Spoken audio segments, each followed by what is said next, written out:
Assalamualaikum warahmatullahi wabarakatuh. Perkenalkan, nama saya Laura Antika, NPM 2314071017. Mata kuliah motor bakar dan traktor pertanian. Jadi di sini saya akan menjelaskan tentang siklus kerja motor bakar 4 tak. Motor bakar 4 tak terbagi menjadi 2 jenis utama, yaitu motor bakar bensin dan motor bakar diesel. Nah, di sini saya akan fokus menjelaskan tentang motor bakar bensin. Motor bakar bensin 4 tak adalah salah satu jenis mesin pembakaran dalam yang memiliki 4 proses kerja dalam satu siklus mesin. 4 proses tersebut bekerja secara berurutan sehingga membuat poros mesin dapat berputar secara berkesinambungan. Selanjutnya di sini ada prinsip kerja motor bakar 4 tak.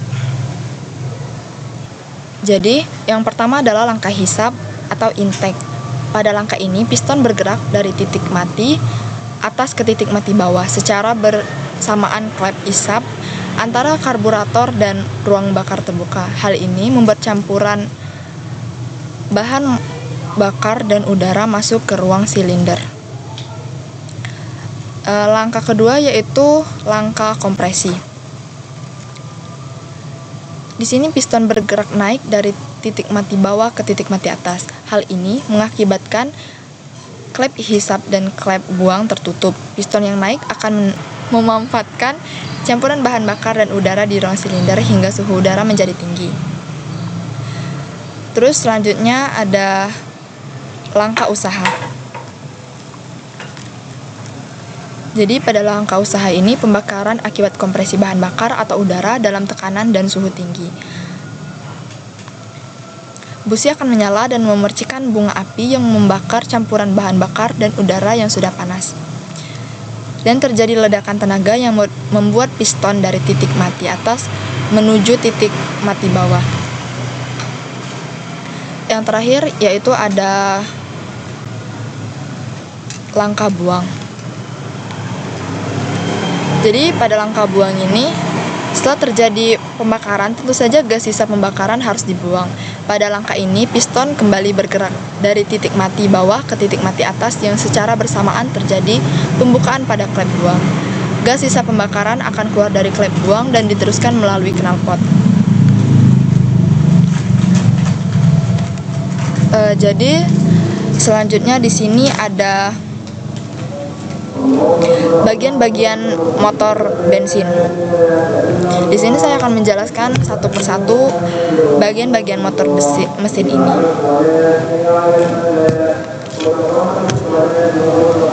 Yang pertama adalah silinder blok. Silinder blok adalah komponen yang secara fisik memiliki kesamaan dengan kepala silinder karena berbentuk agak kotak yang dipenuhi dengan sirip udara. Fungsi dari silinder blok ini adalah sebagai rumah utama sebuah mesin. Ini karena gerakan naik turun piston berlangsung di komponen ini. Dan juga tempat piston bergerak naik dan turun untuk menghasilkan tenaga. Jadi tipe silinder bor ada 2 macam, yaitu model basah dan model kering. Jadi bagian yang kedua yaitu cylinder head. Cylinder head adalah kepala silinder adalah blok mesin bagian atas yang memiliki fungsi bermacam-macam. Dari mulai sebagai tempat pembakaran mesin juga sebagai tempat mekanisme katup bekerja. Jadi pada cylinder head terdapat katup masuk dan buang, saluran udara masuk dan buang, ruang bakar, water jacket, busi, dan macam-macam ruang bakar seperti bak mandi atau bathtube, wedge, hemispherical. Yang ketiga yaitu piston.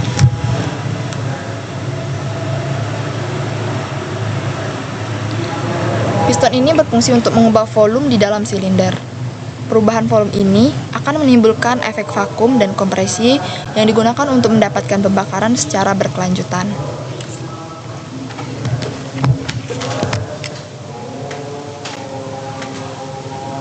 Selanjutnya, piston ring. Piston ring adalah komponen berbentuk lingkaran yang terletak di bagian samping luar piston. Fungsinya ada dua. Ini untuk mencegah kebocoran kompresi dan mencegah oli dari poros engkol masuk ke ruang bakar.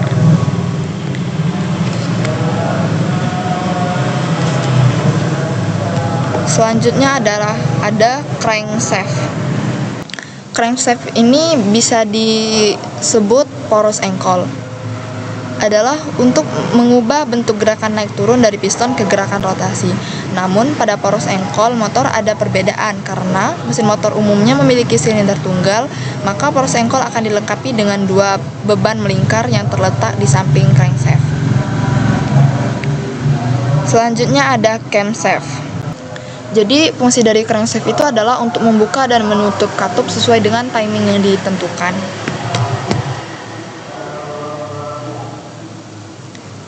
Selanjutnya ada connecting rod. Connecting rod biasa disebut juga sebagai batang piston adalah batang besi yang terletak di bagian bawah piston. Fungsinya untuk menyalurkan gerakan naik turun piston ke poros engkol. Namun, sambungan antara connecting rod dan piston memiliki engsel. Ini karena ujung satunya terhubung ke poros engkol dan posisi poros engkol yang berputar sehingga connecting rod harus bisa bergerak mengikuti putaran engkol. Selanjutnya ada offset engine yang berfungsi untuk mengurangi gaya ke samping, mengurangi adanya getaran dan gesekan, dan memperbaiki konsumsi bahan bakar. Selanjutnya ada flywheel yang berfungsi untuk menyimpan tenaga putar atau gaya inersia dan memperhalus aliran tenaga yang keluar dari mesin. Pada mobil dengan transmisi otomatis, fungsi dari flywheel ini digantikan oleh torque converter. Jadi ada beberapa lagi yang tidak tercantum di PDF, yaitu ada klep atau katup yang berfungsi sebagai pintu bagian udara untuk bisa keluar masuk mesin. Ada dua buah katup, yaitu katup intake yang mengatur pemasukan udara bersih dari intake dan katup exhaust yang mengatur pengeluaran gas sisa pembakaran ke knalpot. Selanjutnya ada mekanisme penggerak katup. Mekanisme penggerak katup yang berfungsi untuk mengatur pembukaan katup intake dan katup exhaust agar sesuai timing pada segala RPM.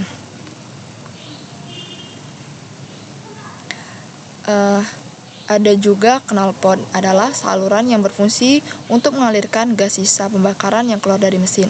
Selain itu, knalpot juga berfungsi untuk meredam suara mesin sehingga suara yang dihasilkan lebih halus dan lebih tenang. Jadi, selanjutnya ada kelebihan dan kekurangan motor bakar 4 tak. Kelebihan motor bakar 4 tak yang pertama itu konsumsi bensin lebih irit dan kerugian dari gas-gas yang terbuang kecil sekali. Yang kedua, pada putaran rendah, motor dapat bekerja dengan halus dan tidak ada kesalahan dalam proses pembakaran yang disebabkan langkah buang yang tidak sempurna.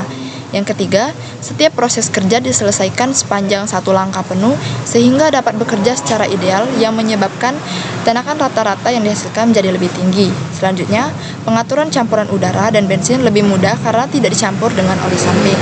Yang terakhir, yaitu cocok untuk putaran tinggi karena sistem pembilasannya lebih baik.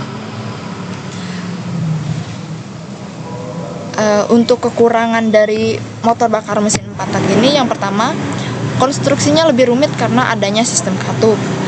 Getaran yang terjadi lebih besar, sistem pelumasan harus sempurna agar mesin lebih awet. Selanjutnya, bobot mesin untuk setiap satuan daya yang dihasilkan lebih besar. Dan yang terakhir yaitu daya yang dihasilkan lebih kecil karena pada setiap langkah atau 2 putaran poros engkol hanya terjadi 1 kali usaha atau ekspansi. Jadi sekian video dari saya. Wassalamualaikum warahmatullahi wabarakatuh.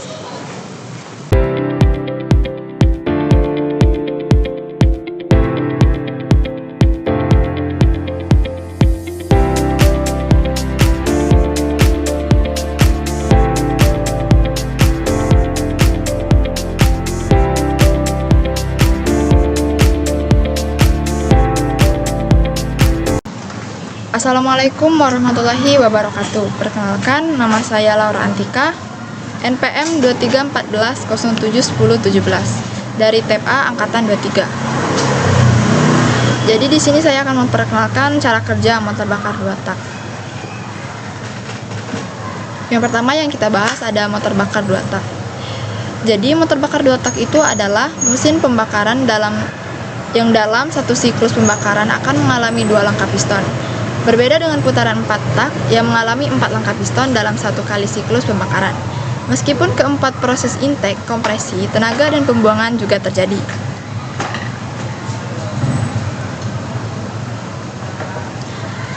Kemudian ada sejarah mesin 2 tak.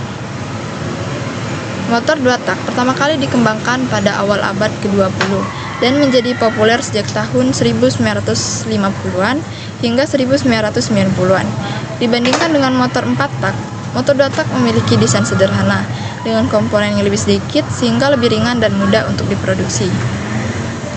Mesin motor 2 tak juga lebih sederhana dengan mekanisme pembakaran yang lebih cepat, yang membuatnya menghasilkan tenaga lebih tinggi dalam putaran mesin yang lebih tinggi juga.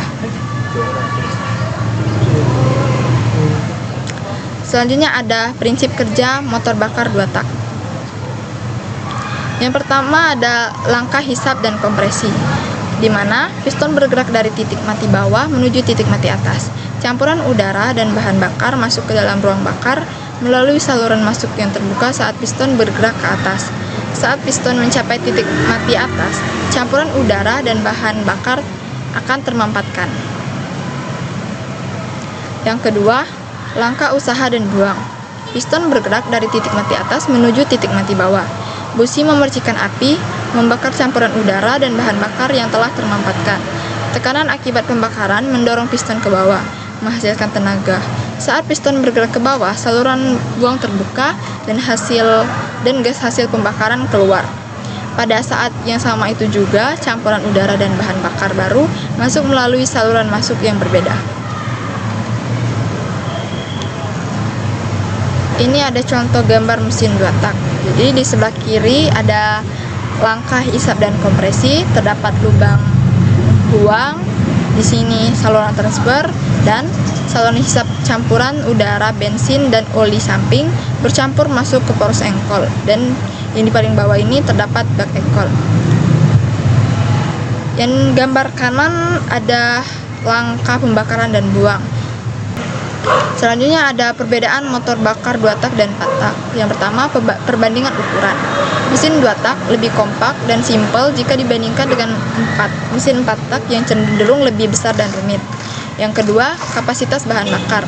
Mesin 2 tak lebih boros dalam penggunaan bahan bakar, sedangkan mesin 4 tak justru lebih irit dan efisien. Yang ketiga ada komponen pendukung. Motor 2 tak didesain tanpa komponen pendukung. Sebaliknya, motor 4 tak memiliki komponen lebih rumit yang terdiri dari noken as untuk mengatur aliran bahan bakar ke ruang bakar dan katup yang mengatur buka tutup exhaust dan intake. Yang terakhir ada penggunaan oli. Jadi perbedaan motor 4 tak dan 2 tak juga bisa dilihat dari penggunaan oli.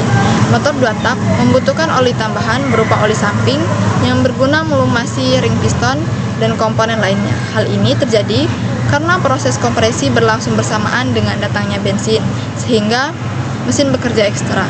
Sementara itu, motor 4 tak tidak membutuhkan oli samping.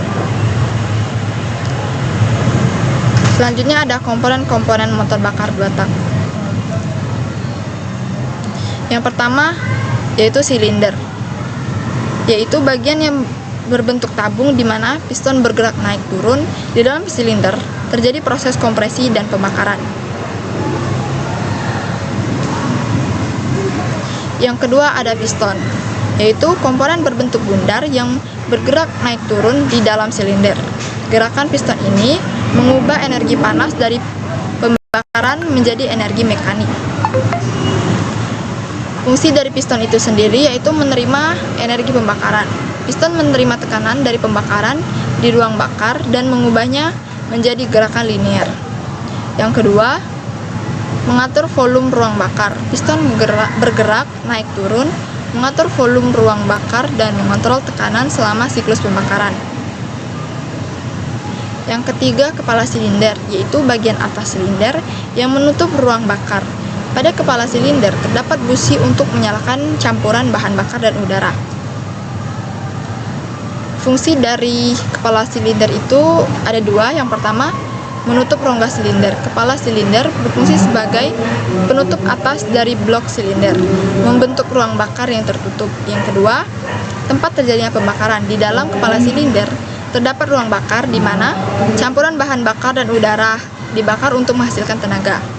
Yang keempat, ada bak engkol atau crankcase, yaitu ruangan di bawah piston yang berfungsi sebagai ruang kompresi sementara untuk campuran bahan bakar dan udara sebelum masuk ke ruang bakar.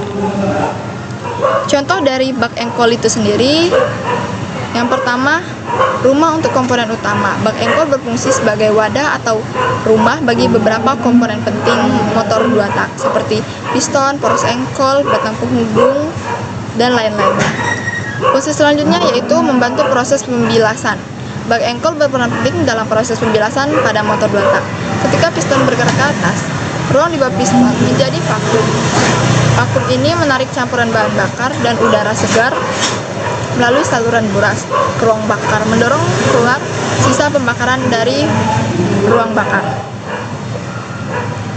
Yang kelima, ada karburator, yaitu mencampurkan bahan bakar dan udara dalam perbandingan yang tepat sebelum masuk ke bak engkol. Fungsi dari karburator itu yang pertama, mencampurkan bahan bakar dan udara. Karburator bertanggung jawab untuk mencampur bahan bakar dengan udara dalam proporsi yang tepat untuk pembakaran yang optimal. Selanjutnya, campuran ini dikenal sebagai campuran udara bahan bakar atau campuran udara bensin.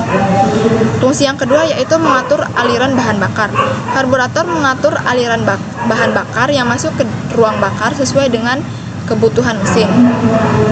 Yang keenam, ada katup perpindahan, yaitu mengontrol aliran campuran bahan bakar dan udara serta gas buang masuk dan keluar dari silinder. Pada motor 2 tak, katup perpindahan biasanya berupa lubang yang terbuka dan tertutup oleh gerakan piston. Fungsi dari katup perpindahan ini yang pertama, mengalirkan campuran bahan bakar dan udara. Saluran buras menghubungkan crankcase dengan ruang bakar.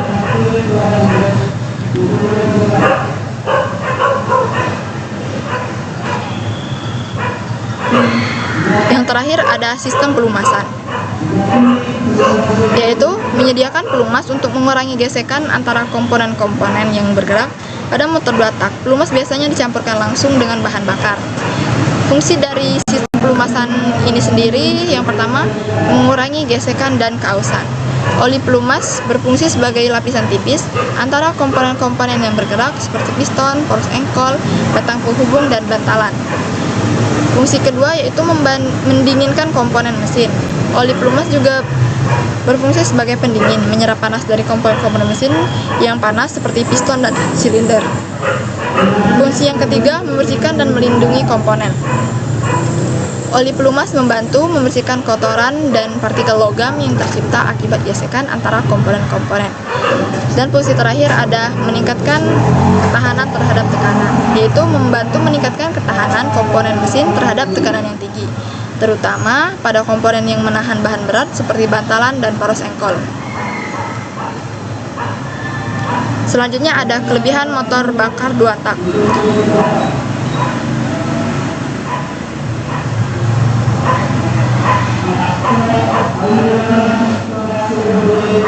Yang pertama, tenaga yang lebih besar untuk ukuran mesin yang sama.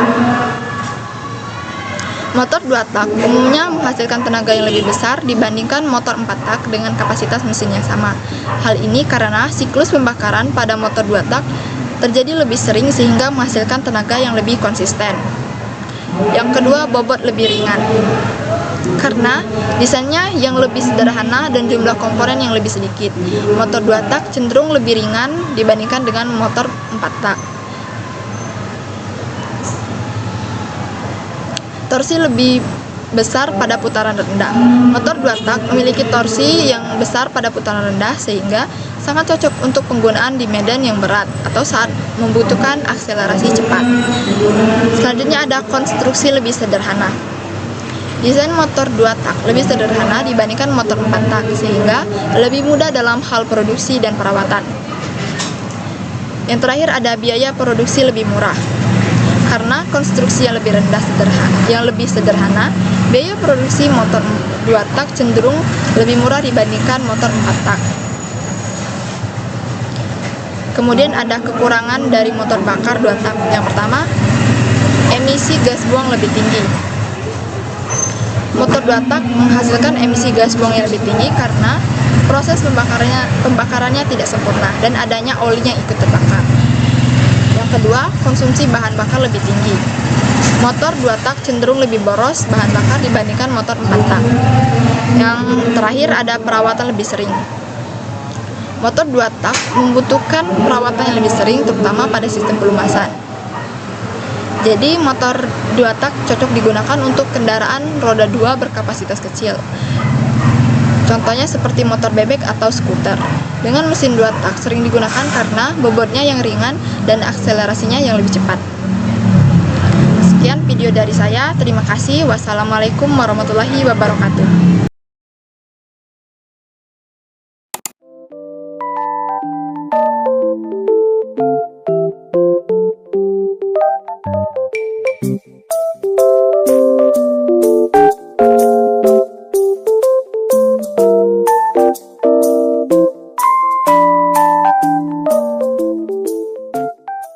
Assalamualaikum warahmatullahi wabarakatuh. Perkenalkan, nama saya Laura Antika, NPM 2314071017 dari kelas TPA angkatan 23. Jadi di sini saya akan menjelaskan atau memperkenalkan motor 4 tak diesel. Yang pertama, motor 4 tak diesel adalah jenis khusus dari mesin pembakaran. Dalam karakteristik utama pada mesin diesel ini yang membedakannya dari motor bakar yang lain terletak pada metode pembakaran bahan bakarnya. Ditinjau dari cara memperoleh energi termal ini, mesin kalor dibagi menjadi 2 golongan, yaitu mesin pembakaran luar dan mesin pembakaran dalam. Mesin diesel ini adalah jenis mesin pembakaran dalam. Lebih spesifik lagi, sebuah mesin pemicu di mana bahan bakar dinyalakan oleh suhu tinggi gas yang dikompresi dan bukan oleh alat berenergi lain seperti busi. Selanjutnya ada prinsip kerja motor bakar 4 tak. Langkah pertama yaitu langkah isap atau intake stroke. Dalam langkah ini, katup masuk membuka, piston bergerak dari titik mati atas ke titik mati bawah, jadi poros engkol memutar 1800, sementara tekanan di dalam silinder rendah. Selisih tekanan antara udara yang masuk dan tekanan rendah di dalam silinder akan menyebabkan udara yang masuk mengalir ke dalam silinder. Jadi di samping adalah gambar langkah hisap, di mana dia bergerak dari titik mati atas ke titik mati bawah. Selanjutnya, yang kedua ada langkah kompresi. Pada langkah kompresi, katup masuk dan katup buang tertutup. Piston bergerak menuju ke atas. Piston bergerak dari titik mati bawah ke titik mati atas. Poros engkol berputar 1800 lagi. Udara yang ada dalam silinder dimampatkan di atas piston dan menyebabkan temperatur naik. Jadi di samping ini ada gambar contoh langkah kompresi, di mana titik mati bawah menuju titik mati atas. Langkah selanjutnya yaitu langkah kerja. Dalam langkah ini, katup masuk dan katup buang masih dalam keadaan tertutup. Pada akhir langkah kompresi, pompa menyemprotkan bertekanan tinggi itu menyemburkan sejumlah bahan bakar dengan ketentuan sempurna ke dalam ruang bakar yang berisi udara panas yang dimampatkan. Bahan itu berbagi sangat halus dan bercampur dengan udara panas. Karena temperatur tinggi dari udara yang dimampatkan tadi maka bahan bakar itu langsung terbakar. Akibatnya tekanan naik dan piston bergerak dari titik atas ke titik mati bawah. Ini bisa dilihat dari gambarnya. Piston bergerak dari titik mati atas ke titik mati bawah.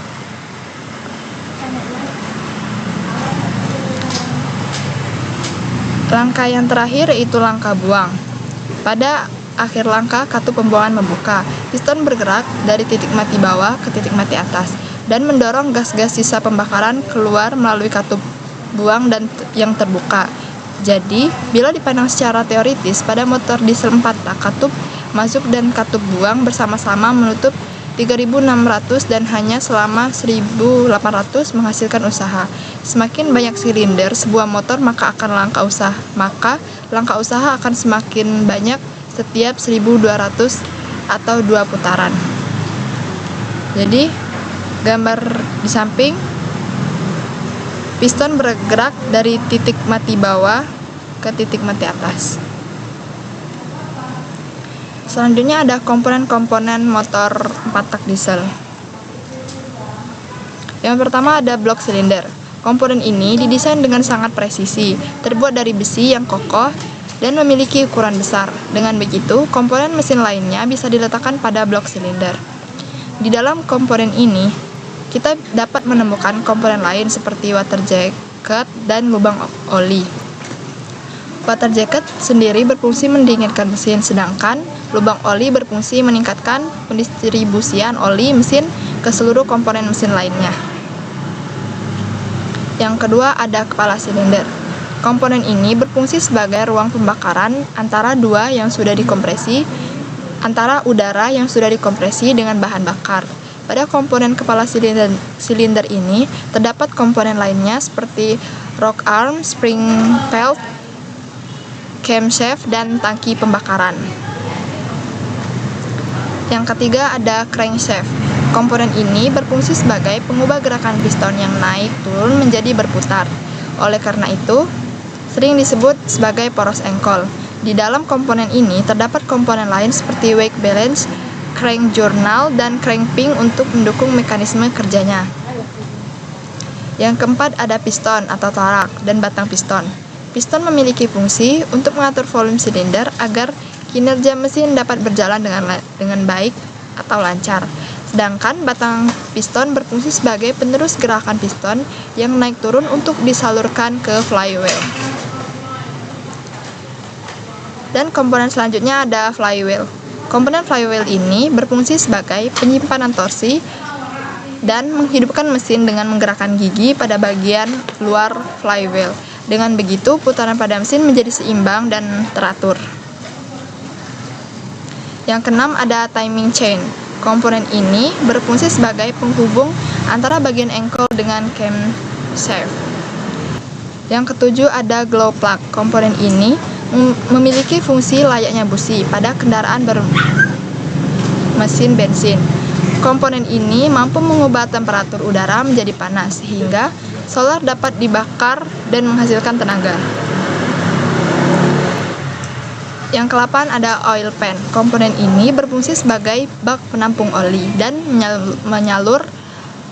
penyalur oli pada bagian blok silinder. Yang ke-9 ada valve.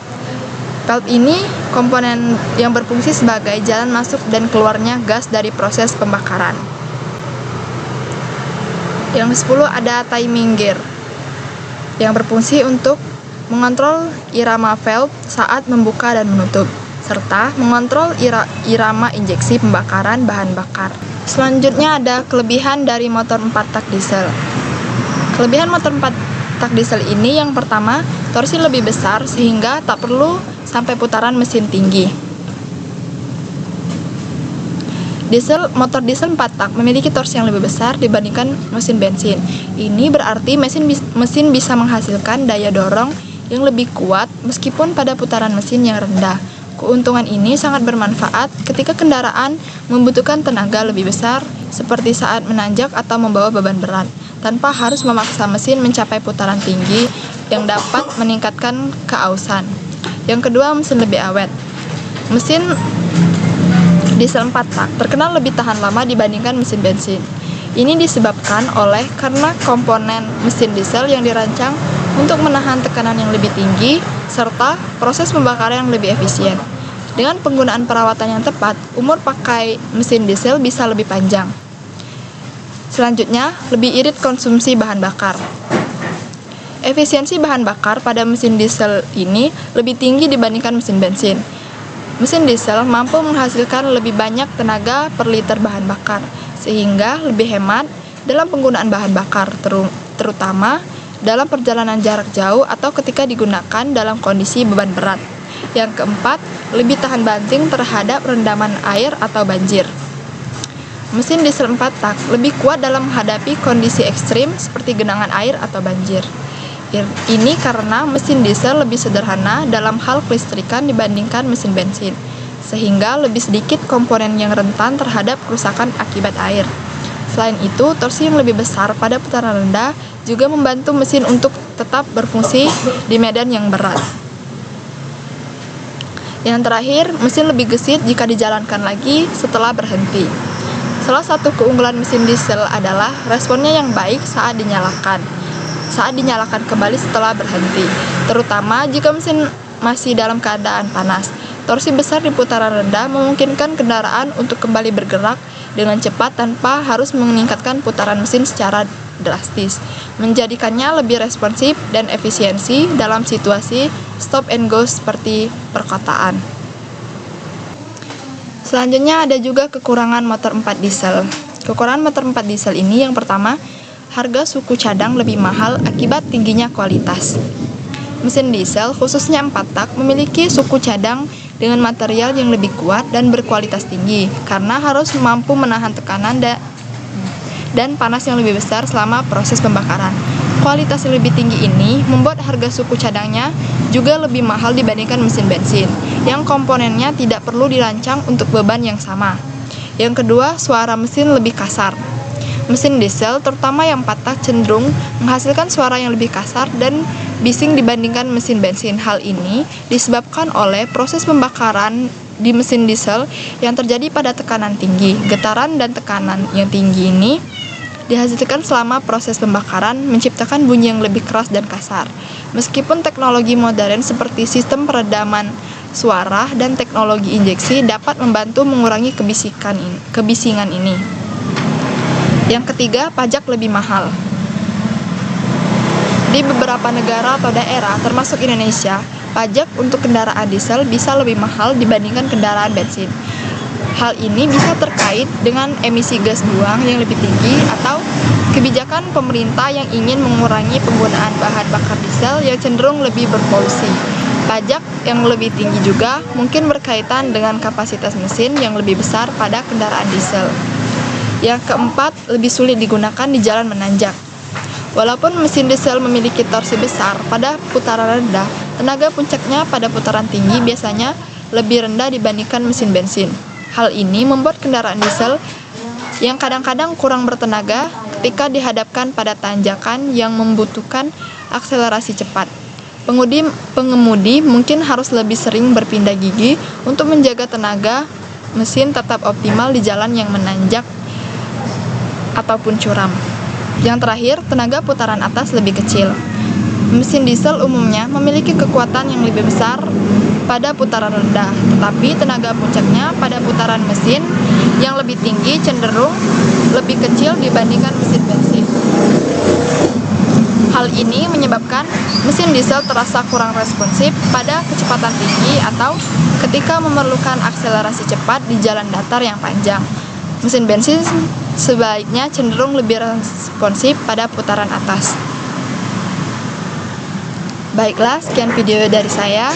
Terima kasih. Wassalamualaikum warahmatullahi wabarakatuh. Assalamualaikum warahmatullahi wabarakatuh. Perkenalkan, nama saya Laura Antika, NPM 2314071017 dari kelas TEPA angkatan 23. Jadi di sini saya akan menjelaskan atau mengenalkan tentang sistem penyaluran bahan bakar bensin dan solar. Jadi yang pertama kita bahas yaitu sistem penyaluran bahan bakar bensin. Dalam sistem penyaluran bahan bakar bensin ini dibagi menjadi dua, yaitu yang pertama sistem karburator, yang kedua sistem injeksi. Sistem karburator adalah metode penyaluran bahan bakar bensin yang menggunakan alat bernama karburator untuk mencampurkan udara dan bahan bakar. Karburator bekerja berdasarkan prinsip fisika, di mana Aliran udara yang cepat melalui venturi menciptakan tekanan rendah menarik bahan bakar dari tangki menuju ruang campuran. Cara kerja sistem karburator yang pertama, aliran udara masuk. Saat mesin dinyalakan, udara dari luar masuk ke karburator melalui saluran masuk. Udara ini melewati area yang disebut venturi, yaitu bagian dari karburator yang menyempit. Yang kedua, prinsip venturi. Ketika udara melewati venturi, kecepatan aliran udara meningkat, sementara tekanannya menurun. Penurunan tekanan ini menciptakan efek yang dikenal sebagai efek venturi yang berfungsi menarik bahan bakar dari tangki. Yang ketiga, penyemprotan bahan bakar.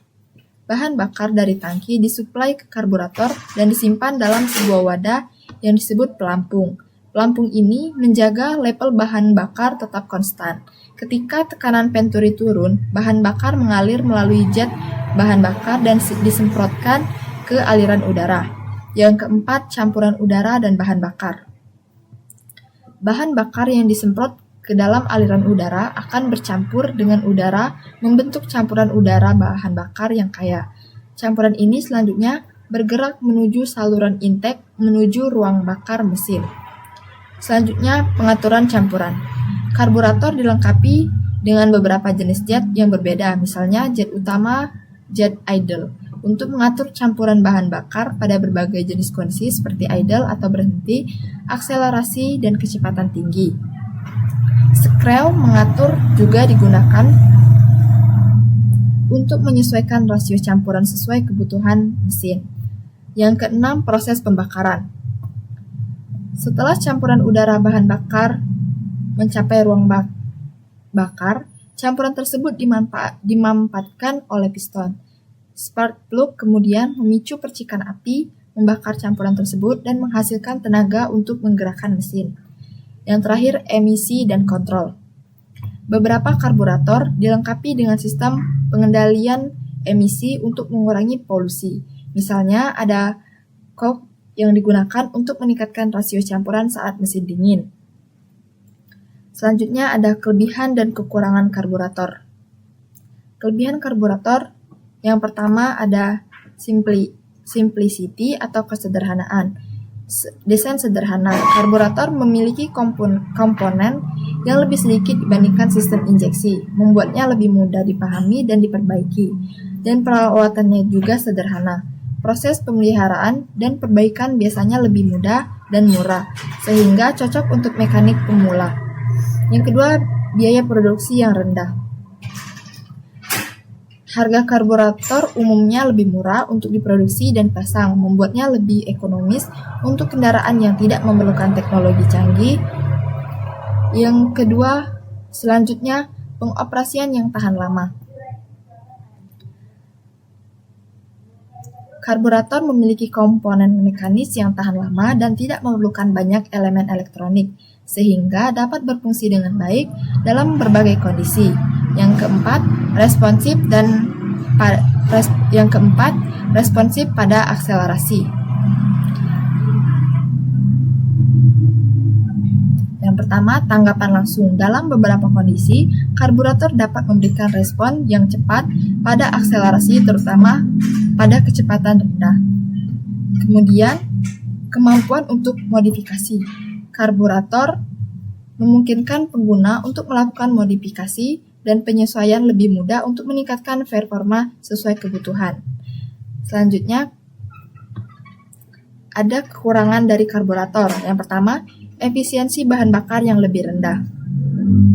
Pembakaran tidak optimal. Campuran udara dan bahan bakar sulit untuk diatur secara optimal pada berbagai kondisi yang dapat menyebabkan pemborosan bahan bakar. Yang kedua, emisi gas buang yang tinggi.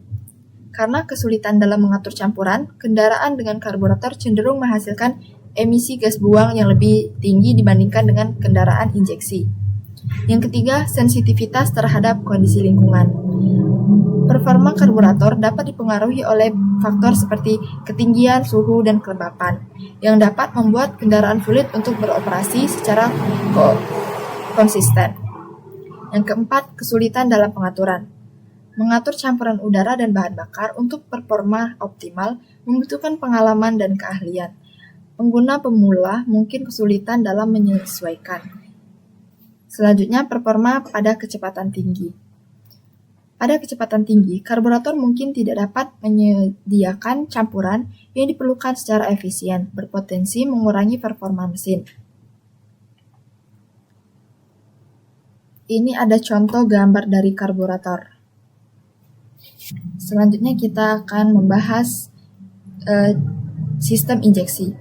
Sistem injeksi adalah metode penyaluran bahan bakar pada mesin pembakaran internal yang berfungsi untuk menyemprotkan bahan bakar ke dalam ruang bakar atau saluran intake mesin. Sistem ini dirancang untuk memberikan campuran udara dan bahan bakar yang lebih optimal, meningkatkan efisiensi pembakaran, serta mengurangi emisi gas buang. Sistem injeksi ini mempunyai dua tipe. Yang pertama, injeksi langsung. Bahan bakar disemprotkan langsung ke dalam ruang bakar, memungkinkan efisiensi pembakaran yang lebih baik dan meningkatkan performa. Yang kedua, injeksi tidak langsung. Bahan bakar disemprotkan ke dalam saluran intake sebelum masuk ke ruang bakar, memungkinkan pencampuran lebih awal tetapi dengan efisiensi yang sedikit lebih rendah dibandingkan injeksi langsung. Selanjutnya ada cara kerja dari sistem injeksi. Yang pertama, pengumpulan data oleh sensor. Pengumpulan data oleh sensor, yang pertama ada sensor udara untuk mengukur jumlah dan suhu udara yang masuk ke mesin, misalnya MAF, Mass Airflow Sensor. Yang kedua, sensor tekanan untuk mengukur tekanan atmosfer dan tekanan dalam intake manifold, misalnya manifold absolute pressure sensor. Yang ketiga, sensor suhu untuk mengukur suhu mesin dan suhu bahan bakar yang penting untuk menentukan viskositas bahan bakar. Selanjutnya, sensor posisi throttle untuk mengukur posisi pedal gas untuk menentukan kebutuhan daya mesin. Yang kedua, pengolahan data oleh ECU. ECU yang dimaksud adalah Electronic Control Unit. Data yang dikumpulkan oleh sensor dikirim oleh Electronic Control Unit atau ECU. ECU menganalisis data tersebut untuk menentukan jumlah bahan bakar yang diperlukan untuk campuran optimal. Ini melibatkan perhitungan berdasarkan parameter seperti kondisi mesin, suhu, dan beban. Selanjutnya, penentuan waktu dan jumlah penyemprotan. Berdasarkan perhitungan, ECU menentukan waktu dan durasi injeksi, serta jumlah bahan bakar yang akan disemprotkan melalui injektor. Sistem injeksi dapat menggunakan beberapa mode pengoperasian seperti mode idle, akselerasi, atau saat mesin beroperasi pada beban penuh. Selanjutnya, penyemprotan bahan bakar. Injektor yang terpasang di saluran intake atau langsung ke ruang bakar akan menerima sinyal dari ECU. Ketika sinyal diterima, injektor membuka dan menyemprotkan bahan bakar dalam bentuk kabut halus. Hal ini meningkatkan luas permukaan bahan bakar untuk pencampuran yang lebih baik dengan udara. Yang kelima, campuran udara dan bahan bakar. Bahan bakar yang disemprotkan bercampur dengan udara yang masuk, membentuk campuran udara, bahan bakar yang ideal untuk pembakaran. Campuran ini kemudian bergerak menuju ruang bakar. Yang keenam, ada pembakaran. Campuran ini kemudian bergerak menuju ruang bakar. Ketika campuran udara dan bahan bakar mencapai ruang bakar, piston memanfaatkan campuran tersebut. Spark plug atau pijar api memicu percikan yang membakar campuran, menghasilkan energi yang menggerakkan piston dan memproduksi tenaga untuk mesin. Yang terakhir ada pengontrolan emisi. Sistem injeksi seringkali dilengkapi dengan kartu EGR atau Exhaust Gas Recirculation atau komponen lainnya untuk mengurangi emisi gas buang. ECU juga dapat menyesuaikan campuran untuk meminimalkan emisi selama proses pembakaran. Selanjutnya ada kelebihan dan kekurangan pada sistem injeksi. Yang pertama, kelebihan sistem injeksi. Efisiensi bahan bakar yang tinggi. Sistem injeksi mampu mengatur campuran udara dan bahan bakar secara tepat, sehingga menghasilkan pembakaran yang lebih efisien. Dengan efisien yang lebih tinggi, kendaraan dapat menempuh jarak lebih jauh dengan jumlah bahan bakar yang sama. Yang kedua, emisi gas buang yang lebih rendah. Dengan campuran yang lebih optimal, emisi gas berbahaya seperti CO2, HC, dan NO2 dapat diminimalkan menjadikan kendaraan lebih ramah lingkungan.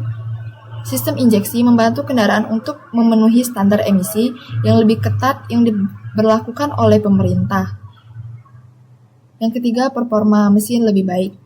Injeksi memberikan respon lebih cepat terhadap perubahan bahan mesin, meningkatkan akselerasi dan performa keseluruhan. Sistem ini memungkinkan untuk beroperasi pada tingkat tenaga yang lebih tinggi tanpa mengorbankan efisiensi. Selanjutnya, pengaturan otomatis. Sistem injeksi otomatis menyesuaikan campuran bahan bakar berdasarkan kondisi mesin dan lingkungan, seperti suhu, ketinggian, dan beban, memastikan performa optimal. Selanjutnya, kemampuan dalam berbagai kondisi. Injeksi memastikan kinerja yang stabil dalam berbagai kondisi, seperti saat mesin dingin atau dalam situasi cuaca ekstrim. Yang terakhir ada teknologi canggih. Banyak sistem injeksi dilengkapi dengan teknologi canggih seperti injeksi ganda, turbocharger, dan sistem pengendalian elektronik yang meningkatkan performa dan efisiensi. Selanjutnya ada kekurangan dari sistem injeksi.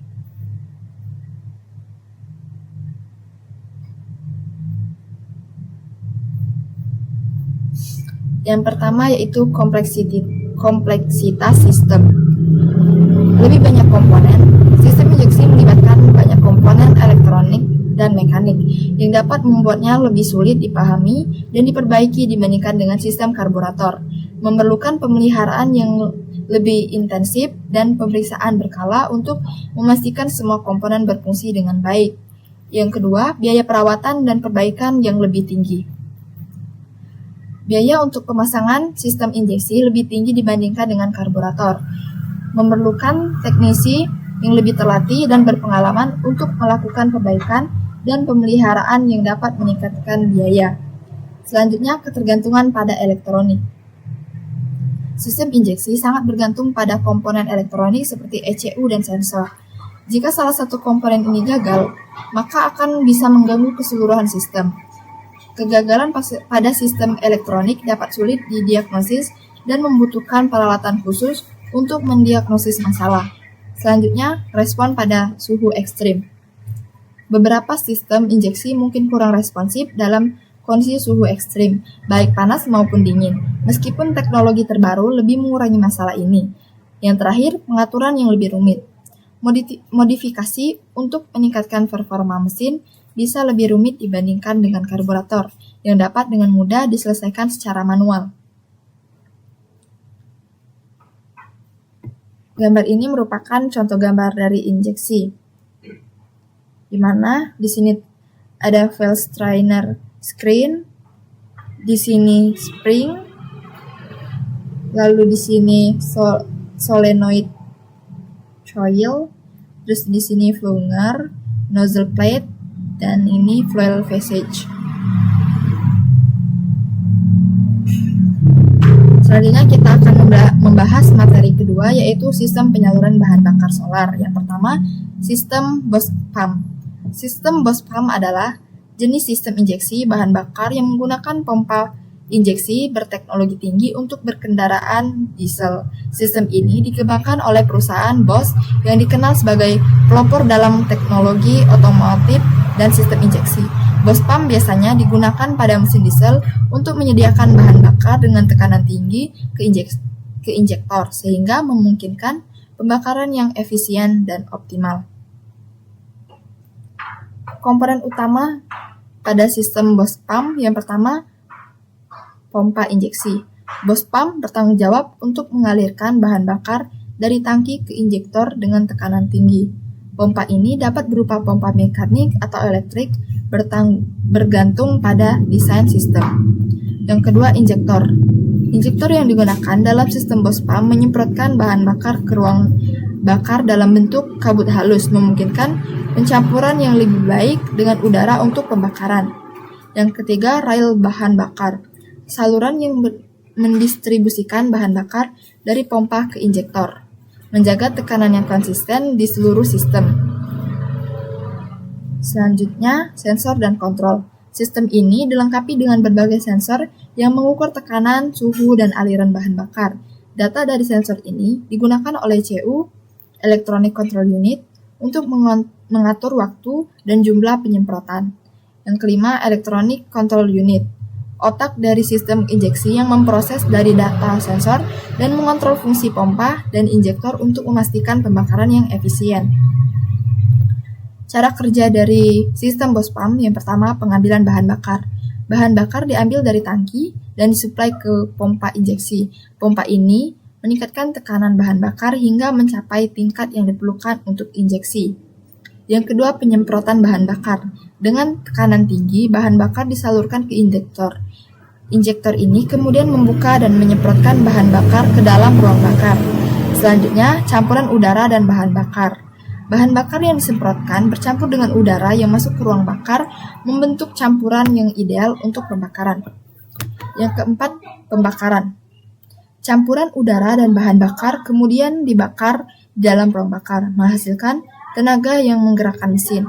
Yang terakhir, kontrol emisi.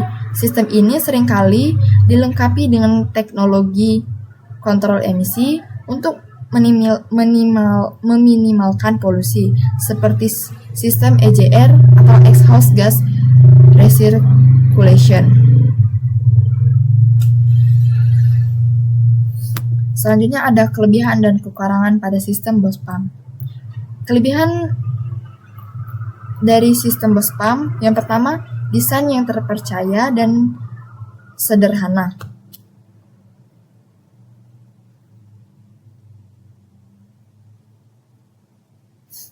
Sistem ini telah terbukti selama bertahun-tahun dan diandalkan oleh banyak produsen kendaraan.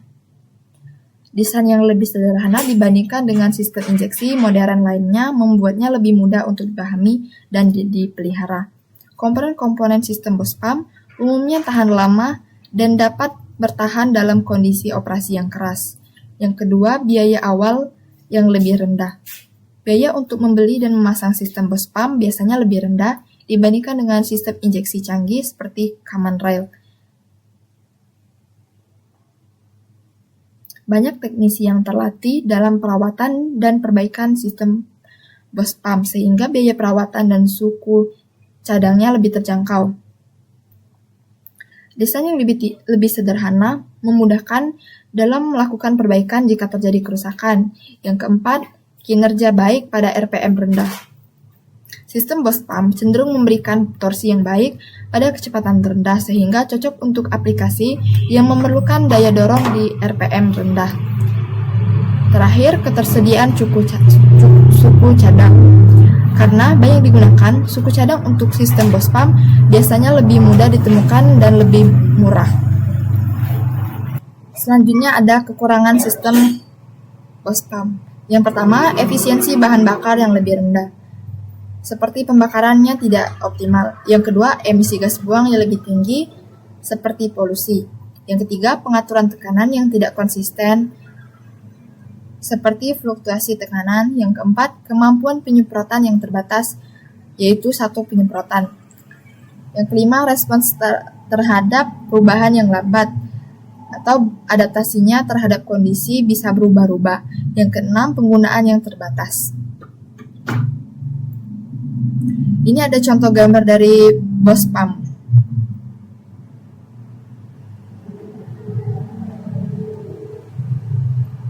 Sistem kedua dari penyaluran bahan bakar solar yaitu sistem common rail, yaitu teknologi injeksi bahan bakar yang digunakan dalam mesin diesel, dirancang untuk meningkatkan efisiensi pembakaran dan mengurangi emisi gas buang. Dalam sistem ini, bahan bakar disimpan dalam satu saluran yang terhubung ke beberapa injektor, memungkinkan penyemprotan bahan bakar pada tekanan tinggi dengan kontrol yang lebih presisi. Komponen utama pada sistem common rail, yang pertama, rel bahan bakar. Saluran utama yang menyimpan bahan bakar di bawah tekanan tinggi sebelum disalurkan ke injektor Hal ini memastikan distribusi bahan bakar yang konsisten ke semua injektor. Yang kedua, pompa injeksi. Mengalirkan bahan bakar dari tangki ke rel dengan tekanan tinggi. Pompa ini biasanya adalah pompa elektrik yang dirancang untuk menjaga tekanan konstan dalam sistem. Yang ketiga, injektor. Komponen yang menyemprotkan bahan bakar ke dalam ruang bakar atau saluran intake. Injektor dalam sistem common rail dapat melakukan beberapa penyemprotan dalam siklus pembakaran, meningkatkan efisiensi dan performa. Yang keempat, sensor dan kontrol. Berbagai sensor seperti sensor tekanan, usaha, dan aliran mengukur parameter penting dan mengirimkan data ke ECU atau Electronic Control Unit. Yang terakhir, Electronic Control Unit, otak dari sistem injeksi yang memproses data dari sensor dan mengatur waktu, durasi, dan jumlah penyemprotan bahan bakar oleh injektor untuk memastikan pembakaran yang lebih optimal. Cara kerja dari common rail, yang pertama, pengambilan bahan bakar. Bahan bakar tersebut diambil dari tangki dan dialirkan ke pompa injeksi. Pompa ini meningkatkan tekanan bahan bakar hingga mencapai level yang diperlukan, biasanya antara 1000 hingga 2500 bar. Yang kedua, penyimpanan di rail. Bahan bakar kemudian disimpan dalam rail di bawah tekanan tinggi, siap untuk disemprotkan ke injektor. Yang ketiga, penyemprotan bahan bakar. Berdasarkan data yang dikumpulkan oleh ECU dari sensor, injektor menyemprotkan bahan bakar ke dalam ruang bakar. Sistem ini memungkinkan beberapa penyemprotan atau multiple injection dalam satu siklus, membantu dalam pencampuran yang lebih baik dengan udara. Yang keempat, pembakaran. Campuran udara dan bahan bakar yang terbentuk kemudian dibakar di ruang bakar menghasilkan tenaga yang menggerakkan mesin. Yang terakhir, kontrol emisi. Sistem ini seringkali dilengkapi dengan teknologi kontrol seperti EJR untuk meminimalkan polusi dan memenuhi standar emisi yang ketat. Selanjutnya ada kelebihan dan kekurangan pada sistem common rail. Yang kita bahas pertama, kelebihan sistem common rail, efisiensi bahan bakar yang lebih tinggi, seperti pengaturan presisi dan konsumsi bahan bakar yang lebih rendah. Yang kedua, emisi gas buangnya yang sangat rendah, yaitu pengurangan emisi berbahaya. Yang ketiga, performa mesin yang lebih baik. Yang pertama, responsif, dan yang kedua, tenaga maksimal. Yang keempat, kemampuan penyesuaian yang tinggi, yaitu dengan adaptasi. Yang kelima, kualitas pembakaran yang lebih baik, seperti pengurangan kebisingan. Yang keenam, inovasi teknologi. Sekarang, dukungan untuk teknologi lanjutan. Selanjutnya, kekurangan pada sistem common rail. Yang pertama, komplektivitas desain. Lebih banyak komponen. Yang kedua, sulit untuk dipahami. Yang kedua, biaya perawatan dan perbaikan yang tinggi. Suku cadang yang mahal, keterampilan teknis yang diperlukan. Yang ketiga, ketergantungan pada elektronik seperti risiko kegagalan elektronik dan diagnosis yang rumit. Yang keempat, respon terhadap suhu ekstrim, yaitu pengaruh suhu pada suhu yang ekstrim. Yang terakhir, biaya awal, investasi tinggi. Ini ada contoh gambar common rail. Baiklah, sekian video dari saya. Terima kasih. Wassalamualaikum warahmatullahi wabarakatuh.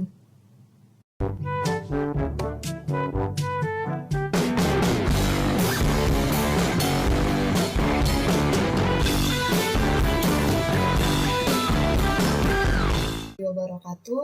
Perkenalkan, nama saya Laura Antika dengan NPM 2314071017 dari kelas Tab A angkatan 23. Jadi di sini saya akan menjelaskan atau memperkenalkan sistem kelistrikan dan sistem pendinginan pada kendaraan. Baiklah.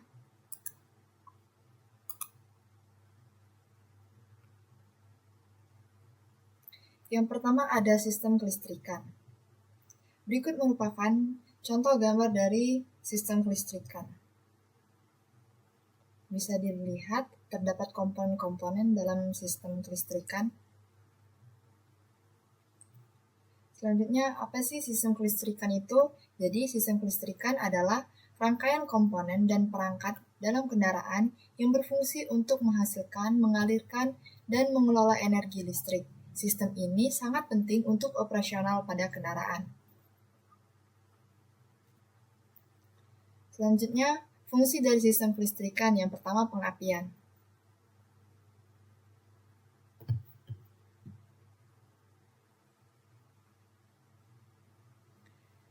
Jadi, sistem kelistrikan berperan dalam mengaktifkan proses pembakaran bahan bakar di mesin. Hal ini melibatkan penyalaan busi untuk menghasilkan percikan api yang memicu pembakaran. Yang kedua, penerangan. Pada sistem kelistrikan, menyalakan lampu depan, belakang, dan lampu indikator lainnya. Hal ini memastikan visibilitas kendaraan di malam hari dan dalam kondisi cuaca buruk. Yang ketiga, aksesori, yaitu menyediakan daya untuk sistem audio, AC, dan perangkat elektronik lainnya.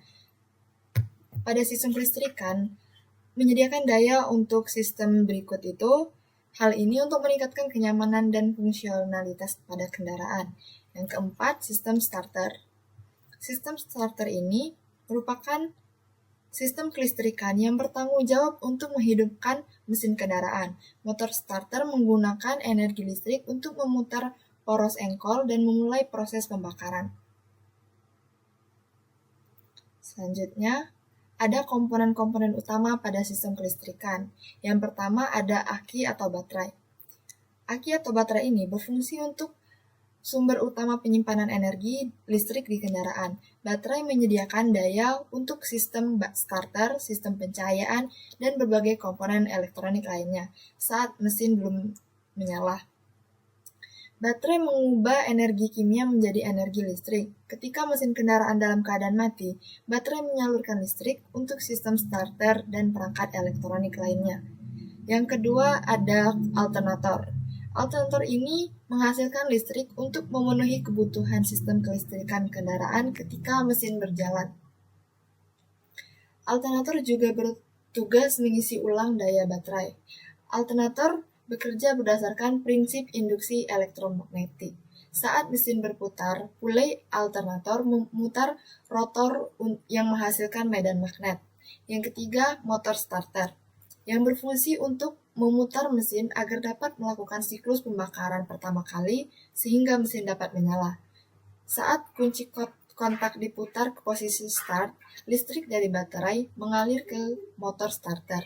Yang keempat ada regulator tegangan atau voltage regulator, yang berfungsi untuk mengatur tegangan listrik yang dihasilkan oleh alternator agar tetap stabil dalam kisaran yang aman untuk sistem kelistrikan kendaraan.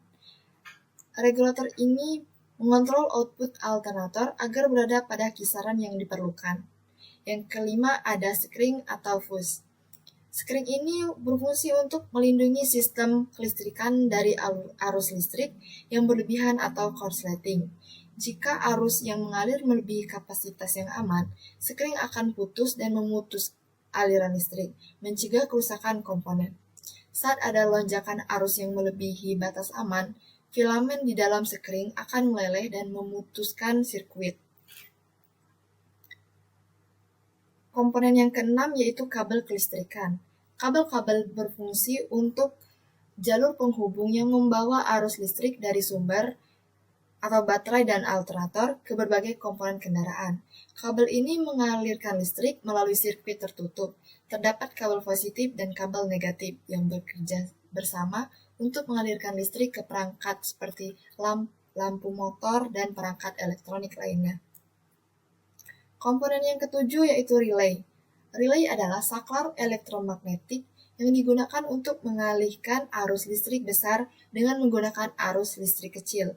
Relay memungkinkan pengoperasian komponen berdaya tinggi seperti lampu depan, klakson, dan kipas pendingin tanpa harus menarik arus besar melalui saklar utama.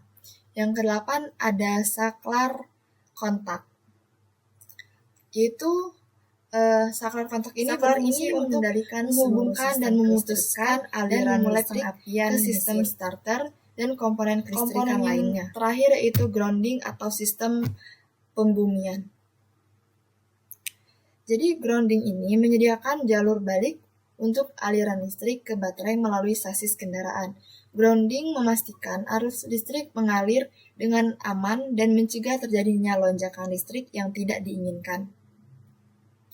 Kabel ground ini menghubungkan sasis kendaraan dengan terminal negatif baterai, menciptakan jalur tertutup bagi arus listrik yang kembali ke baterai setelah melalui berbagai komponen. Jadi selanjutnya ada cara kerja pada sistem kelistrikan.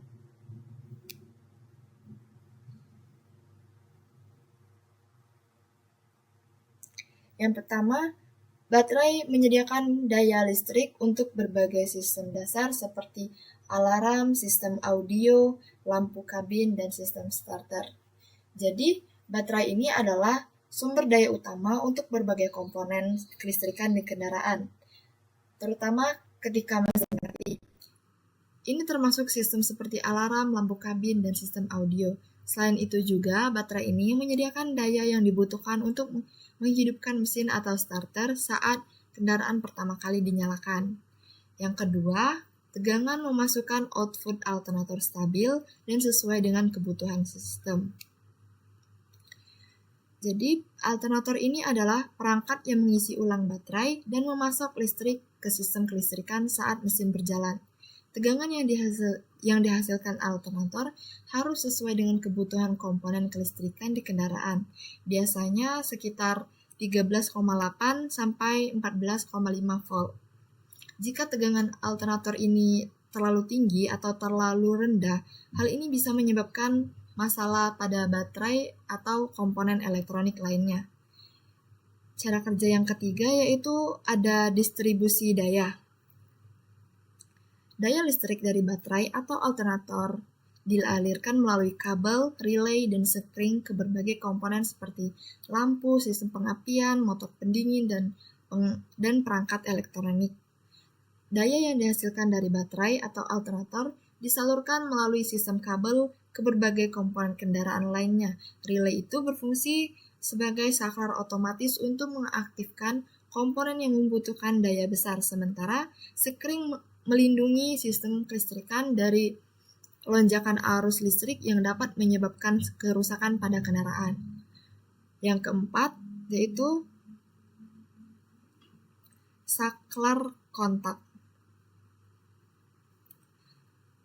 Saklar kontak atau ignition switch mengendalikan arus utama dan menentukan kapan komponen-komponen ini diaktifkan atau dimatikan. Jadi saklar kontak ini adalah pengontrol utama yang menentukan aliran arus listrik dalam kendaraan.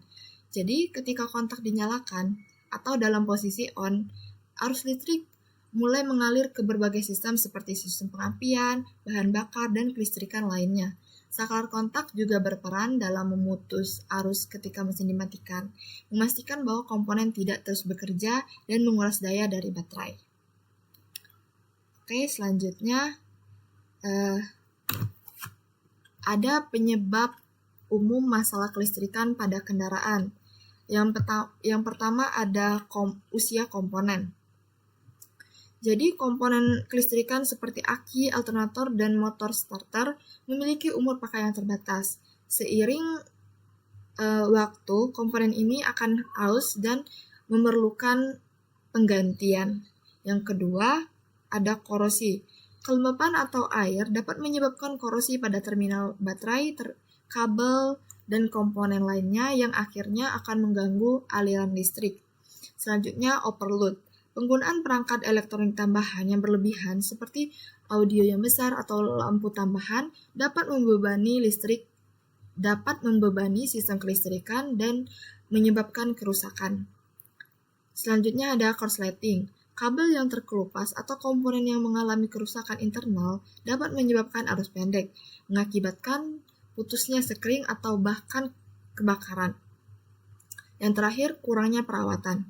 Tidak memeriksa dan merawat sistem kelistrikan secara berkala dapat menyebabkan masalah berkembang tanpa disadari, sehingga menyebabkan kerusakan yang serius pada kendaraan. Selanjutnya, ada cara perawatan sistem kelistrikan pada kendaraan. Yang pertama, Memeriksa kondisi aki secara berkala. Aki ini merupakan komponen utama dalam sistem kelistrikan. Jadi, harus memeriksa tegangan aki secara berkala, memastikan bahwa aki masih memiliki daya yang cukup untuk menghidupkan kendaraan Anda. Jadi, tegangan normal aki biasanya sekitar 12,6 sampai 12,8 volt ketika mesin mati. Jika tegangan terlalu rendah, maka aki perlu diisi ulang atau diganti.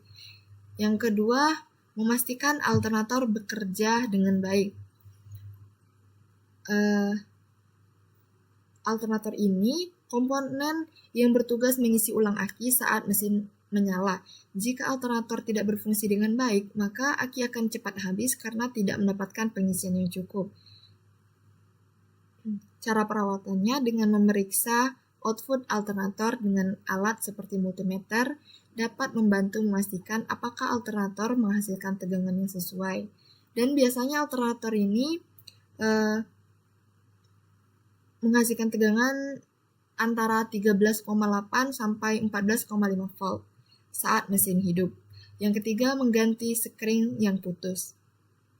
Sekring ini berfungsi untuk melindungi sistem kelistrikan dari lonjakan arus yang dapat merusak komponen. Jika ada komponen kelistrikan yang tiba-tiba berhenti berfungsi, sekring mungkin putus dan perlu diganti. Penting untuk menggunakan sekring dengan spesifikasi yang sama untuk mencegah kerusakan lebih lanjut.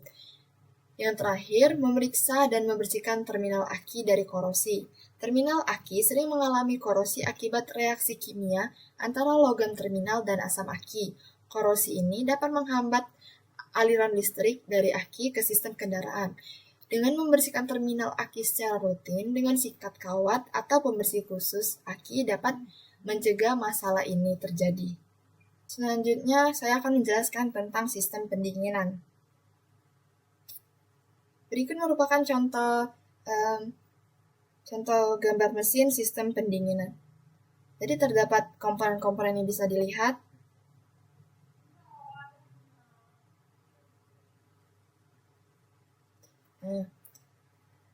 Jadi apa sih sistem pendinginan pada kendaraan itu? Jadi sistem pendinginan pada kendaraan ini adalah sistem yang bertugas untuk menjaga suhu mesin agar tetap berada dalam kisaran yang ideal selama mesin bekerja. Mesin kendaraan menghasilkan panas yang sangat tinggi akibat proses pembakaran di ruang bakar, sehingga diperlukan sistem pendingin untuk mencegah mesin dari kepanasan atau yang disebut overheating. Jika suhu mesin tidak dikendalikan, maka dapat menyebabkan kerusakan serius pada komponen mesin dan mengganggu kinerja pada kendaraan. Selanjutnya ada fungsi dari sistem pendinginan. Yang pertama, mengendalikan suhu mesin. Mesin kendaraan menghasilkan suhu yang sangat tinggi, terutama dari pembakaran bahan bakar di ruang bakar. Jika suhu ini tidak dikendalikan, maka mesin dapat mengalami kepanasan atau biasa disebut overheating yang berpotensi untuk merusak komponen vital mesin. Sistem pendinginan berfungsi untuk menyerap panas dari mesin dan membuangnya ke lingkungan, menjaga suhu mesin pada kisaran yang ideal. Selain itu, sistem pendinginan juga membantu memanaskan mesin lebih cepat ketika baru dihidupkan agar mencapai suhu kerja yang optimal. Yang kedua, meningkatkan efisiensi pembakaran. Suhu mesin yang ideal memainkan peran dalam efisiensi pembakaran bahan bakar. Jika suhu mesin terlalu dingin, proses pembakaran tidak berlangsung optimal sehingga bahan bakar tidak terbakar secara sempurna. Sistem pendinginan menjaga suhu mesin dalam kisaran optimal sehingga bahan bakar dapat terbakar dengan efisien dan menghasilkan tenaga maksimal dari setiap tetes bahan bakar. Yang ketiga, mencegah kerusakan mesin. Komponen utama mesin seperti piston, silinder, dan kepala silinder bekerja dalam kondisi tekanan dan suhu yang sangat tinggi. Jadi ketika suhu mesin terlalu tinggi, maka material-material komponen ini bisa mengembang atau berubah bentuk dan bahkan retak. Sistem pendingin menjaga suhu stabil sehingga komponen tersebut dapat bekerja dalam kondisi optimal tanpa mengalami perubahan dimensi atau kausan akibat terlalu panas. Yang terakhir, mengurangi gesekan antar komponen mesin. Suhu yang terlalu panas ini dapat mempengaruhi kinerja pelumas mesin. Jadi, pelumas atau oli ini berfungsi untuk mengurangi gesekan antar komponen yang bergerak, seperti piston dan dinding silinder. Selanjutnya ada komponen-komponen utama sistem pendinginan pada kendaraan. Yang pertama, radiator. Radiator ini untuk membuang panas dari cairan pendingin yang dipanaskan oleh mesin. Hal ini adalah komponen utama dalam proses pembuangan panas. Cairan pendingin dari mesin yang panas mengalir ke radiator di mana udara-udara yang masuk melalui kisi-kisi radiator mendinginkan cairan tersebut sebelum kembali ke mesin. Yang kedua ada pompa air atau water pump yang bertanggung jawab untuk mengalirkan cairan pendingin ke seluruh sistem pendingin. Pompa air ini menggerakkan cairan pendingin dari mesin ke radiator dan kembali ke mesin. Pompa ini biasanya digerakkan oleh sabuk mesin. Yang ketiga ada termostat. Termostat ini berfungsi untuk mengatur aliran cairan pendingin berdasarkan suhu mesin. Saat mesin ini dingin, termostat tertutup untuk menghambat aliran cairan ke radiator, sehingga mesin dapat mencapai suhu kerja yang optimal. Yang keempat, cairan pendingin atau coolant, yang berfungsi untuk menyerap dan mentransfer panas dari mesin ke radiator. Hal ini juga membantu mencegah pembekuan dan korosi dalam sistem. Selanjutnya ada selang-selang pendingin. Selang-selang pendingin ini berfungsi untuk menghubungkan berbagai komponen listrik seperti dan memungkinkan aliran cairan pendingin. Selang-selang ini juga berfungsi untuk mengalirkan cairan dari mesin ke radiator dan kembali lagi ke mesin, memastikan sirkulasi yang efisien. Selanjutnya ada cara kerja sistem pendinginan pada mesin. Yang pertama, saat mesin mulai bekerja, suhu akan naik akibat proses pembakaran. Jadi ketika mesin dinyalakan, pembakaran bahan bakar di ruang mesin menghasilkan energi yang sangat panas. Nah, pada suhu mesin yang akan naik seiring waktu, dan jika tidak dikendalikan, maka panas yang berlebih, maka dapat terjadi kerusakan pada komponen mesin. Yang kedua, coolant yang bersirkulasi di sekitar mesin akan menyerap panas tersebut. Jadi cairan pendingin ini berfungsi untuk menyerap panas yang dihasilkan oleh mesin. Coolant ini dipompa melalui saluran-saluran di sekitar blok mesin untuk mengumpulkan panas sehingga mesin tetap dalam batas aman. Yang ketiga, coolant panas kemudian dipompa ke radiator, di mana panasnya akan dilepas ke udara melalui kisi-kisi radiator. Jadi radiator ini memiliki banyak kisi-kisi kecil yang dirancang untuk memperluas area permukaan, sehingga panas dari coolant bisa dilepaskan dengan lebih efisien ke udara luar. Yang keempat, kipas pendingin dapat membantu mempercepat proses pendinginan, terutama ketika kendaraan berhenti atau berjalan lambat. Jadi, kipas pendingin ini berfungsi untuk membantu aliran udara melalui radiator, terutama saat kendaraan berhenti atau bergerak dengan lambat, maka udara yang melewati radiator mempercepat pelepasan panas dari coolant. Yang terakhir, coolant yang telah didinginkan kembali mengalir ke mesin untuk menyerap panas lebih lanjut.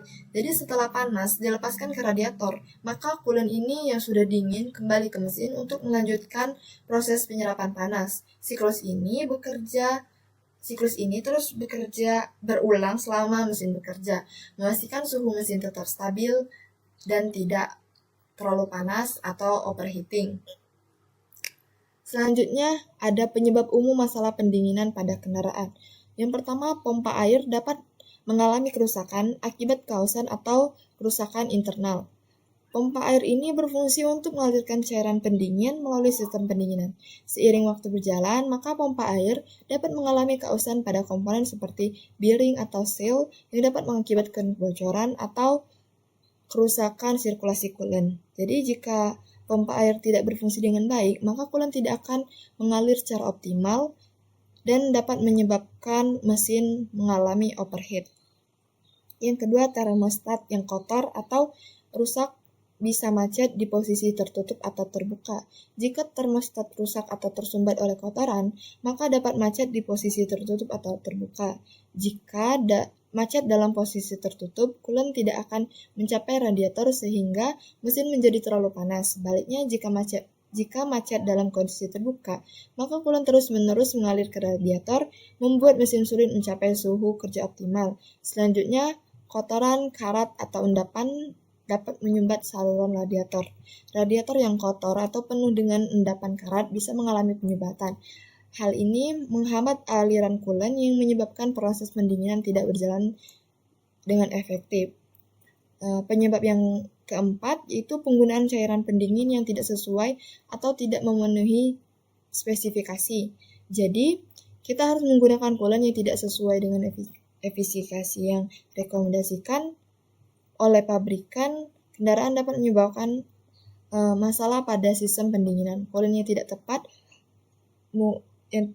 tepat mungkin tidak memiliki kemungkinan untuk mencegah karat atau mengatur suhu dengan efisien. Yaitu yang terakhir, selang-selang yang retak, bocor, atau kausan dapat menyebabkan kebocoran pada cairan pendingin. Jadi selang-selang yang mengalirkan coolant di antara mesin dan radiator dapat aus, retak, atau bocor seiring waktu berjalan. Jika selang mengalami kerusakan, maka coolant akan bocor, menyebabkan jumlah cairan pendingin berkurang dan membuat sistem tidak dapat mengatur suhu mesin dengan baik.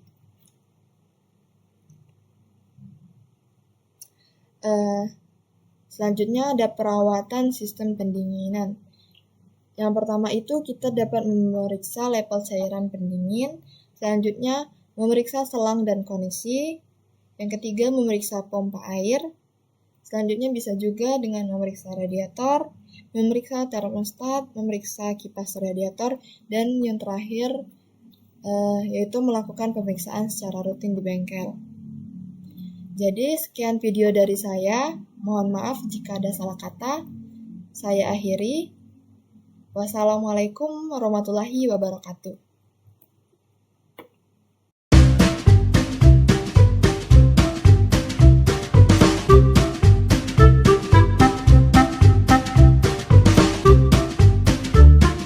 Assalamualaikum warahmatullahi wabarakatuh. Perkenalkan, nama saya Laura Antika dengan NPM 2314071017 dari kelas TPA Angkatan 23. Jadi di sini saya akan menjelaskan tentang sistem transmisi dan sistem pelumasan. Jadi, yang pertama saya akan membahas tentang sistem transmisi. Sejarah singkat tentang sistem transmisi adalah pertama kali diperkenalkan pada akhir abad ke-19, seiring dengan berkembangnya mobil bermesin pembakaran internal, transmisi manual awalnya menggunakan sistem gigi lurus yang sederhana, namun masih memerlukan usaha besar dari pengemudi untuk mengganti gigi.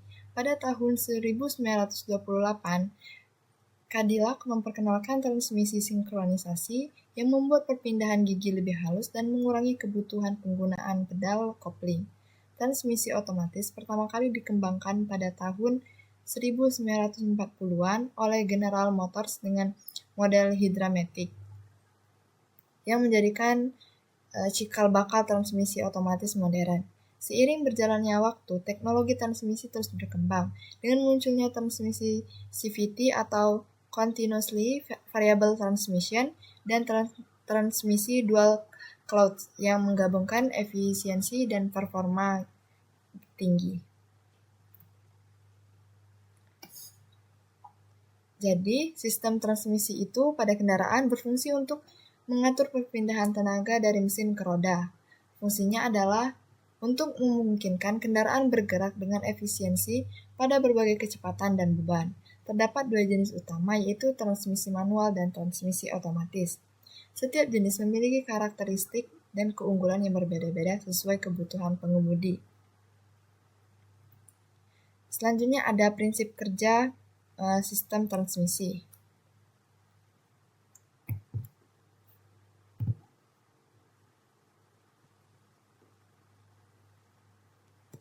Yang pertama ada penyaluran tenaga. Jadi mesin menghasilkan tenaga yang dialirkan ke poros input transmisi. Pada saat mesin berputar, poros input memutar gigi-gigi di dalam transmisi. Yang kedua, perpindahan gigi.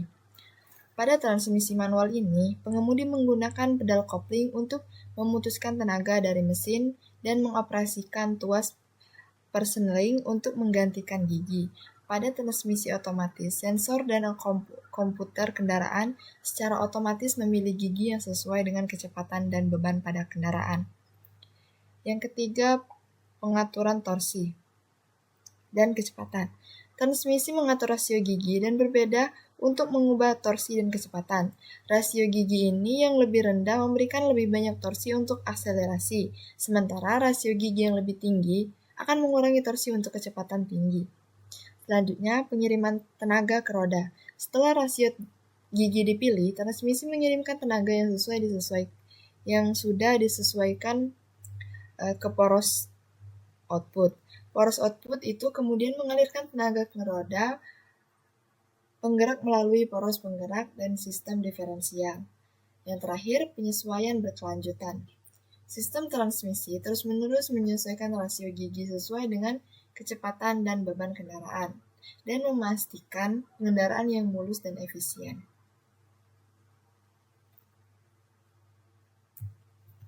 Selanjutnya ada komponen-komponen pada sistem transmisi. Yang pertama ada kopling.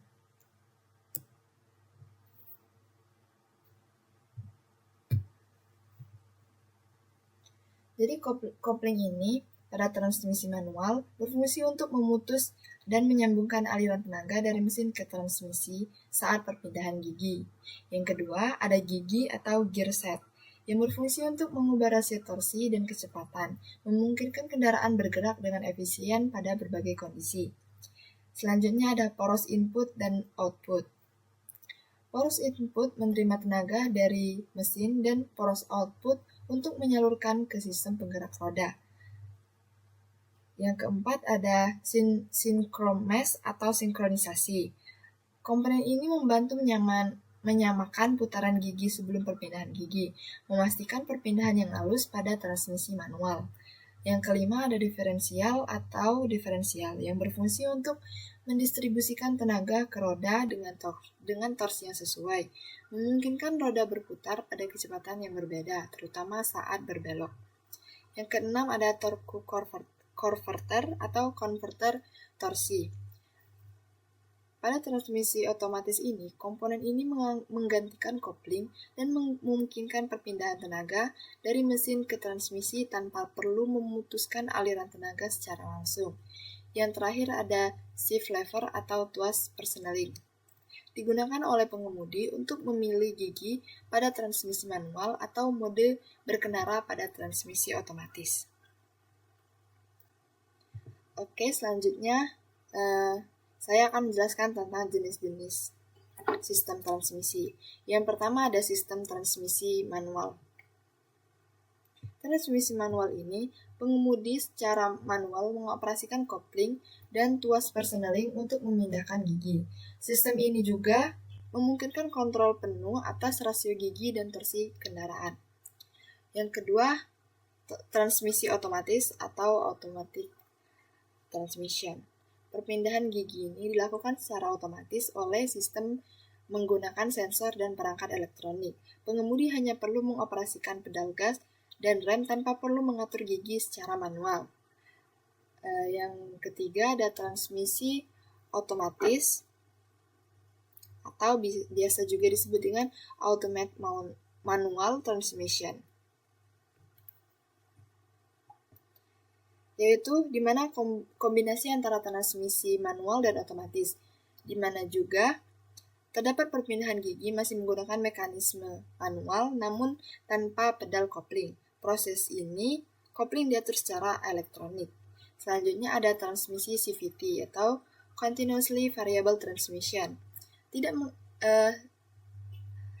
Jenis transmisi ini tidak menggunakan gigi tetap, tetapi menggunakan sabuk dan pulley yang dapat mengubah rasio secara kontinu, sehingga perpindahan torsi ini dan kecepatan menjadi halus dan lebih efisien.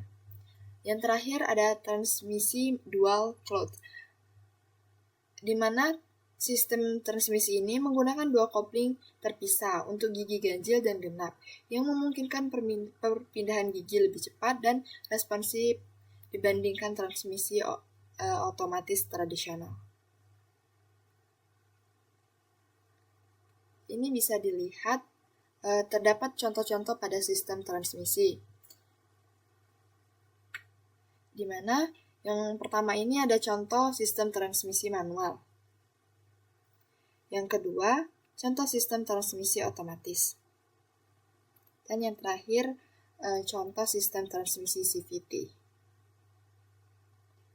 Oke, baiklah.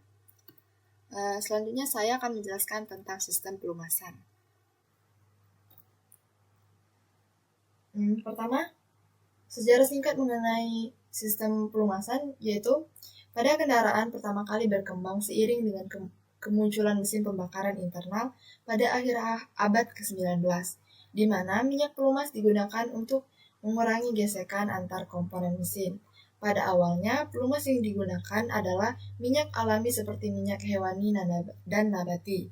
Sebelumnya beralih ke minyak mineral yang lebih stabil. Seiring perkembangan teknologi juga, sistem pelumasan modern telah dilengkapi dengan pompa oli dan filter untuk memastikan aliran oli yang lebih efisien dan bersih ke seluruh bagian mesin. Nah, apa sih sistem pelumasan pada kendaraan itu? Jadi, sistem pelumasan pada kendaraan ini dikembangkan untuk mengurangi gesekan antar komponen mesin yang bergerak, sehingga meningkatkan efisiensi dan memperpanjang umur mesin. Gesekan yang tinggi dapat menyebabkan panas berlebih dan keausan pada bagian mesin, sehingga dibutuhkan pelumas untuk menjaga suhu tetap stabil dan mencegah kerusakan. Selain itu juga, pelumas juga berperan dalam membersihkan kotoran dan partikel logam dari dalam mesin, menjaga kebersihan komponen vital. Nah, selanjutnya ada prinsip kerja pada sistem pelumasan. Yang pertama, pengambilan oli.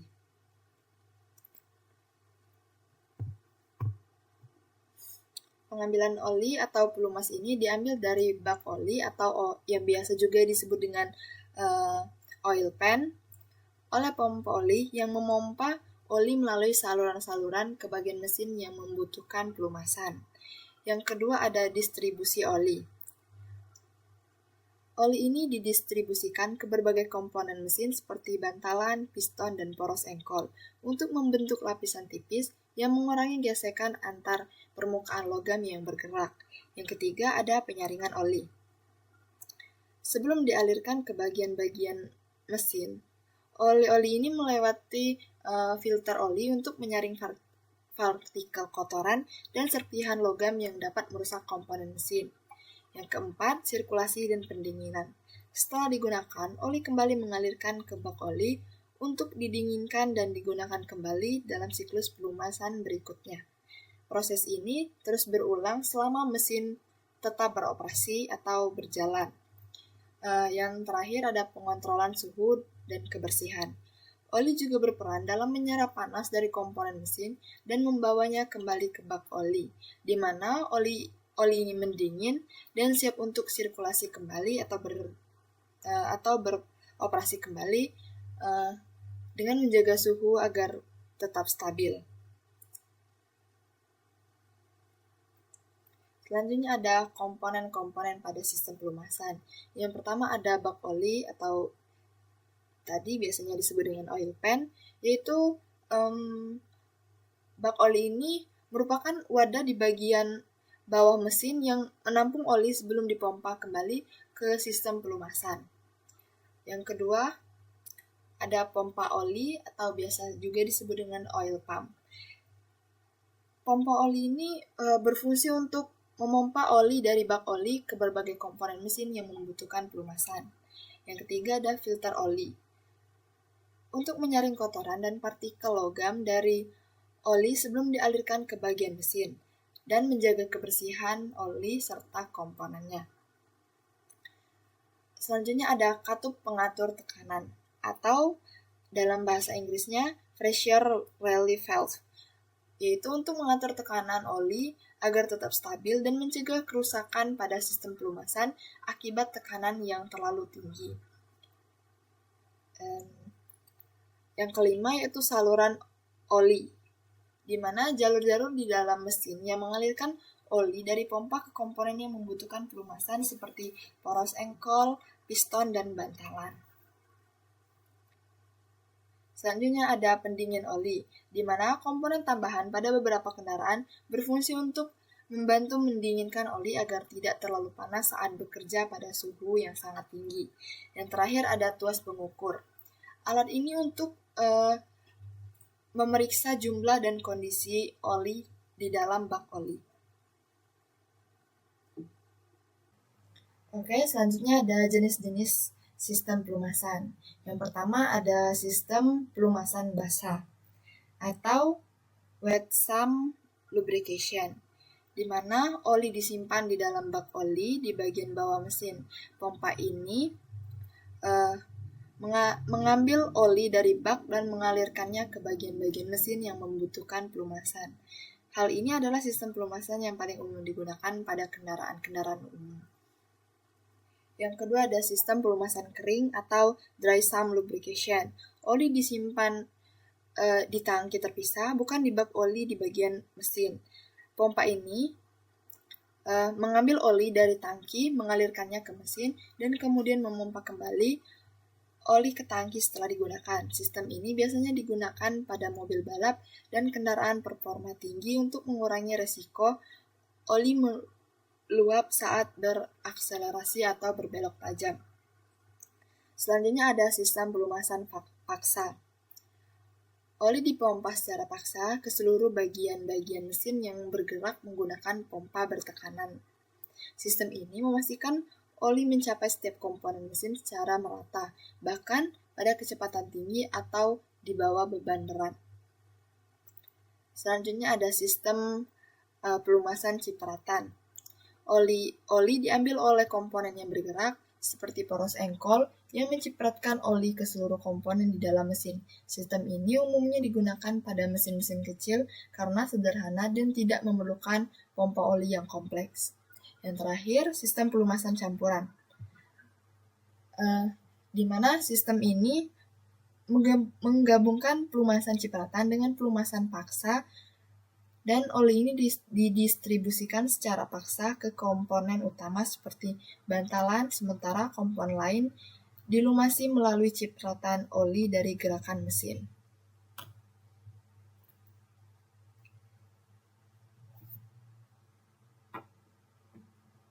Ini merupakan contoh gambar atau contoh mesin sistem pelumasan pada kendaraan, di mana kita bisa melihat terdapat banyak komponen-komponen dalam sistem pelumasan. Contohnya ada pompa oli, filter oli,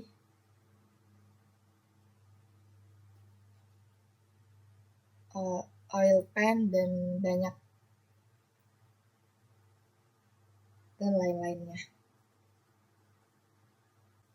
Oke, sekian video dari saya. Maaf bila jika ada salah kata. Terima kasih. Wassalamualaikum warahmatullahi wabarakatuh.